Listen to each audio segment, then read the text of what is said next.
আমি মা আর আকাশ বেরিয়েছিলাম তারা মায়ের জন্য শপিং করতে। তো সামনেই তো ধনতেরাস, আর ধনতেরাসে আমার কাকির বাড়িতে খুব বড় করে মা তারার পুজো হয়। তো আমার মায়ের ইচ্ছে ছিল যে তারা মাকে হচ্ছে একটা শাড়ি দেবে। তো ইয়েস, তো সেই কারণে শপিং করতে আসা। আর এসেই সবার প্রথমে যে বাড়ির কিছু জিনিস কেনাকাটার দরকার ছিল মা সেগুলো নিল। আর আমারও ঠাকুরের জন্য কিছু জিনিসের দরকার ছিল, আমিও টুকিটাকি জিনিস নিয়ে নিলাম।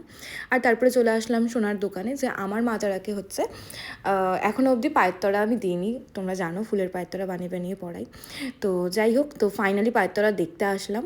কিছুটা আমার বাজেটের বাইরে যাচ্ছিলো, মানে ওভার বাজেট হয়ে যাচ্ছিলো, যেগুলো পছন্দ হচ্ছে। সিম্পলের মধ্যে কিছু জিনিস দেখলাম। তো এতগুলো কালেকশান, এই তিনটের মতন কালেকশান দেখে আর কি এত বেশি কনফিউজড হয়ে গেছি যে কোনটা নেব আর কোনটা নেব না, এই ডিসিশনটাই নিতে পারছিলাম না। তো ফাইনালি আমি বললাম ভাইকে যে তুমি রাখো, আমি একটু ভালো মতন ভাবনা চিন্তা করি। ভিডিওগুলো তো নিয়েই গেলাম, ভালো মতন দেখি, তারপরে না হয় আমি একটা সিলেক্ট করবো ডিজাইন। তো বেরিয়ে এসেছি, নিই নেই মার জন্য এখনও পায়ের তলা। তোমরা একটু জানিও তিনটের মধ্যে কোনটা ভালো লাগলো। তারপরে এই যে মায়ের জন্য শাড়ি নিতে চলে এলাম। এখানে এসে হচ্ছে খুব একটা পছন্দ হচ্ছিলো না, আমার মা চাইছিল লাল কালারের শাড়ি। তো মারও পছন্দ হচ্ছিলো না, আমারও ঠিক পছন্দ হচ্ছিল না আর কি। তারপরে আমরা এখান থেকে বেরিয়ে চলে গেলাম নবদুর্গাতে। হুট করে খেয়াল আসলো নবদুর্গাতে এবার পুজোর বেশিরভাগ কালেকশন আমার এই দোকানের। তো এখানে চলে আসলাম। এখানেও এসে মা লাল শাড়ি করে যাচ্ছিলো, তো ওদের ওই হিসাব মতন আর কি লাল শাড়ি দেখাচ্ছিলো মায়ের বাজেট অনুযায়ী।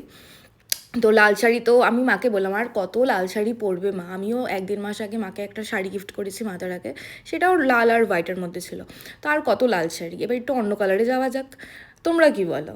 তো ইয়েস, তারপরে এখান থেকেই একটা শাড়ি পছন্দ করা হলো। আমি অবশ্যই দেখাবো যে কোন শাড়িটা পছন্দ করেছি। যখনকার মাকে শাড়ি পরাবো, শাড়ি পরানোর দায়িত্ব হচ্ছে আমার। তো ইয়েস, আমি যখনকার মাকে শাড়ি পরাবো তখন তোমাদেরকে দেখাবো যে কোন শাড়িটা হচ্ছে মা নিয়েছে মায়ের জন্য। তারপরে হচ্ছে এই শপিং কমপ্লিট, আর মার কথা ছিল যে চাট খাবে। তো তার জন্য আমরা এসএফ রোড চলে এলাম। আর আকাশ হচ্ছে চাট খাবে না, ও খেতে পছন্দ করে না, ও মিষ্টি লাভার, তার জন্য চলে আসলো এই মিষ্টি নিতে। আমরা চলে এসেছিলাম হচ্ছে বাঁশুড়িতে। তো এখান থেকে আকাশ ওর পছন্দ মতন 3-4টে মিষ্টি নিল। আর তারপর আমি ভাবলাম যে কেন না লাড্ডু আর রায়ের জন্য কিছু জিনিস নিয়ে নেওয়া যায়, কারণ ওদেরও একটুখানি আলাদা খাওয়ার দরকার, কত ফল প্রসাদ আর কত ইসে খাবে। তো আমি এখান থেকে একটু খুরমা, চিড়ে ভাজা আর হচ্ছে সিঙ্গারা নিয়েছি, যে বিকেলবেলা হলে ওদেরকে একটু সিঙ্গারা খাওয়ানো যেতে পারে। তো ইয়েস, একটু আলাদা ধরনের হবে। আর চিড়ে ভাজাটা এই কারণে যে চিড়েটাকে যেহেতু অন্নভোগের মধ্যে ধরা হয়, তো আমি লাড্ডুকে যখনকার অন্নভোগ দিতে পারি না, লাড্ডু রাই আর আমার মাকে, মা তারাকে, তখনকার হচ্ছে আমি এই দই চিড়া দিই। তো দই চিড়া আর কত দই চিড়া খাবে, আমি সেটাও ভাবলাম একটু আলাদা হয়ে যাক, তো মাঝে মাঝে একটু চিড়ে ভাজাও দিয়ে দেবো।